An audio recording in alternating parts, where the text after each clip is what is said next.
বাগেরহাটের সাংবাদিক এএসএম হায়াতুদ্দিনকে কুপিয়ে হত্যার প্রতিবাদে সাতক্ষীরা মানববন্ধন করেছেন সাংবাদিকরা। ১১ অক্টোবর শনিবার বেলা ১১টায় সাতক্ষীরা শহরের নিউ মার্কেটস্থ শহীদ শ.ম. আলাউদ্দিন চত্বরে সাতক্ষীরা প্রেস ক্লাবের আহ্বানে এই মানববন্ধন অনুষ্ঠিত হয়।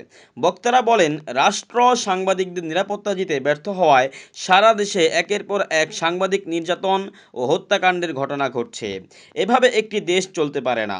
অন্তর্বর্তী সরকার থেকে শুরু করে আইন শৃঙ্খলা রক্ষাকারী বাহিনী কারোরই যেন কোনো দায়িত্ব নেই। তারা আরও বলেন, বিভিন্ন সময়ে সাতক্ষীরা, খুলনা, যশোর, বাগেরহাটের একাধিক সাংবাদিককে হত্যা করা হয়েছে, হামলার ঘটনা ঘটেছে, কিন্তু কোনোটিরই বিচার হয়নি।